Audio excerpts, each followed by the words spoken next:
Somos el equipo 2 y este es el último reporte de la materia de amplificadores electrónicos. Y el objetivo de esta práctica va a ser un amplificador de potencia de clase D. Hicimos un reporte donde vamos a encontrar la introducción, donde abarcamos todo el marco teórico para esta práctica, el desarrollo de la creación de nuestro amplificador de potencia y los resultados obtenidos. Amplificadores de potencia son un dispositivo que se utiliza para aumentar la señal de salida. Se pueden dividir en dos categorías. Sólido, el cual utiliza transistores para amplificar la señal, y el otro es la de válvulas, que se caracterizan por utilizar válvulas electrónicas.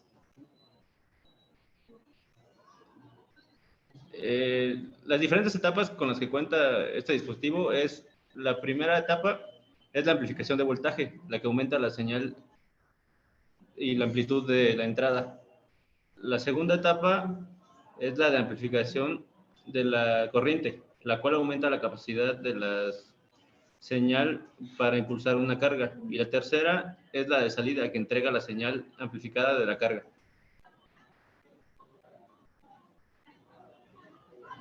En nuestra práctica, el amplificador con el que realizamos este proyecto es el de clase D. Esta clase de amplificador utiliza la modulación de ancho de pulso para convertir la señal de entrada en una señal de alta frecuencia que luego se amplifica y se filtra para obtener la señal de salida. Los amplificadores de clase D no utilizan transistores lineales para amplificar la señal de entrada, ya que estos utilizan interruptores para poder generar la señal PWM de alta frecuencia. Las etapas que permitieron crear esta clase de amplificador fueron la etapa de entrada, la cual en esta etapa se recibe la señal de entrada al dispositivo de fuente de sonido. Para su procesamiento en el amplificador, la señal de entrada suele ser una señal de audio analógica de baja potencia. La etapa de modulación: se produce la conversión de la señal analógica de baja potencia a una digital de alta frecuencia mediante la modulación por ancho de pulso. Un oscilador produce una señal de alta frecuencia que se compara con la señal de entrada para crear una señal PWM. La etapa de amplificación, en la que se amplifica la señal PWM, donde se utilizan transistores de potencia para amplificarla y convertirla en una señal analógica de alta potencia. La de filtrado, en la que se elimina la señal de alta frecuencia de la señal analógica de alta potencia. Y la etapa de salida, la cual entrega la señal de audio amplificada y filtrada a la carga. En esta etapa suele tener una impedancia de salida muy baja para asegurar que la señal se entregue a la carga de manera eficiente. Ahora voy a explicar algo que vamos a ver en la parte de resultados, que son señales simples y señales complejas. La señal simple es la señal de solo una función senoidal, o sea que solo es una onda, como se puede ver en la imagen de la izquierda, solo es una onda. Las señales simples también entran la señal senoidal, la triangular, la cuadrada y ya. Del lado derecho tenemos una señal compleja. Estos tipos de señales están conformadas por dos o más señales simples. Como en este caso podemos ver que son dos señales senoidales juntas, bueno, en una sola.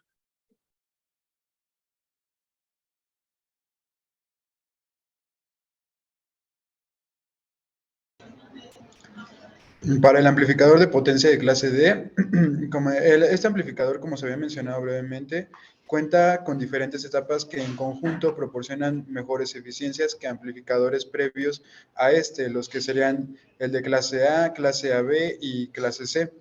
Y pues es capaz de alcanzar una eficiencia del 100% teórica, lo cual se convierte a una eficiencia mayor al 90% ya en la práctica.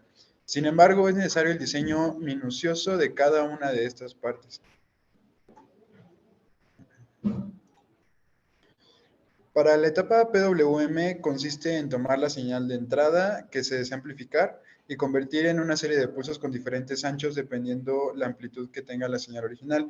Para esto vamos a utilizar un transistor op-amp que ahorita lo vamos a explicar más adelante, que es el que hemos ocupado en otro reporte, en otra práctica.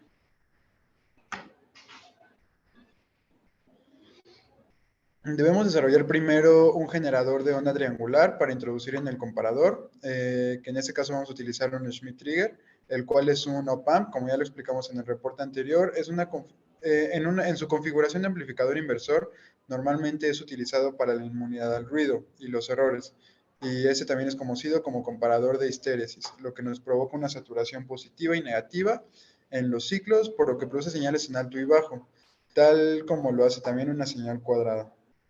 Señal PWM, podemos pasar a la etapa de amplificación de conmutación, lo que quiere decir que dos MOSFET van a trabajar en conjunto para amplificar una señal. Uno va a trabajar con los valores positivos y el otro va a trabajar con los valores negativos. Es por esto que es una conmutación de alta velocidad, pues las frecuencias son muy altas y es necesario que entre ellos trabajen como interruptores combinados entre corte y saturación, mientras proporcionan una ganancia de potencia que es generada por otra fuente conectada directamente a estos. La preocupación principal de esos transistores es que están conectados de manera continua y si se colocan fuentes simétricas es posible que en algún momento ambos conduzcan y que se forme un cortocircuito o que debido a sus tensiones utilizadas con el MOSFET del canal P se puedan saturar demasiado rápido y que falle debido al diferencial, por lo que en algunos casos se utilizan drivers de MOSFET que crean un dead time. Ya. Hoy voy a explicar el filtro de pasabajas. Bueno, una vez obteniendo la señal PWM, amplificada por los MOSFET, que también hemos trabajado en reportes anteriores, debemos de regresar a la señal de origen. Y bueno, la señal PWM tiene la frecuencia del generador de onda triangular y representan saltos en el tiempo entre niveles altos y bajos, por lo que para regresar una señal continua es necesario eliminar las frecuencias altas, esto para provocar un rizado o un seguimiento más continuo de la señal alterna a la que le sigue. Ahí podemos ver alguna de las ecuaciones que utilizamos para este caso de lo del filtro de pasabajas. Y bueno, luego pasamos al filtro LC y frecuencia de corte. El filtro será LC y bueno, y la frecuencia de corte deberá estar muy por debajo de las frecuencias que se tiene en la señal PWM. Bueno, sin embargo, debe de ser mayor a las frecuencias de la señal original, si no, esta eliminará valores que no deberán ser eliminadas, pues son de la señal de entrada que se quiere amplificar. Y bueno, el filtro de LS lo hicimos mediante Laplace y pudimos obtener la función de transferencia. Los resultados, tenemos aquí el esquemático final del diseño del amplificador, que está dividido en bloques, que es cada etapa que ya se explicó anteriormente. En este caso tenemos primero un generador de señal triangular con lo que es el Schmitt Trigger y un integrador. En este caso está generando una señal de una amplitud de aproximadamente 1.25 volts y 4 kilohertz. Después esta señal es pasada a un comparador junto con la señal de entrada, que es la señal amplificar, y este comparador crea una señal PWM. Y posteriormente, en este caso podemos ver las tres señales. La verde es la PWM, la azul es la triangular generada por el generador y la color rosa es la suma de las señales de entrada que crean una función compleja, que es la que está imitando como una señal de audio real.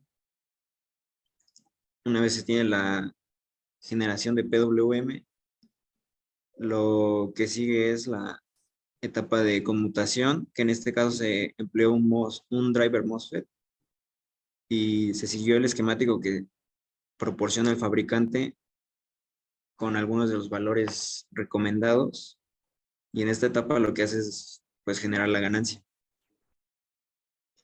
Y por último tenemos el filtro pasabajas, que ya lo han explicado, se calculó mediante un factor de amortiguamiento de 1 sobre raíz de 2 y para una frecuencia de corte de 200 Hz. En este caso, un poco se puede observar la onda azul, que es la de la señal PWM, pero amplificada después de pasar por la etapa de MOSFET. Y muy leve se ve ambas señales, la de entrada y la de salida. En este caso se ve.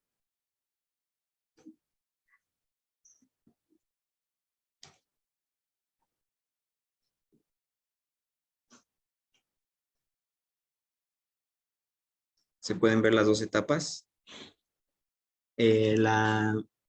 Lo que hace la etapa de ganancia es que el PWM lo amplifica y posteriormente el filtro recorta esas grandes frecuencias creando una señal continua, que es lo que se puede ir viendo en esta parte de acá. Lo único que tiene el amplificador es que tiene un desfase de la señal de salida con respecto a la de entrada, pero la amplificación sigue siendo la misma. Y eso sería todo.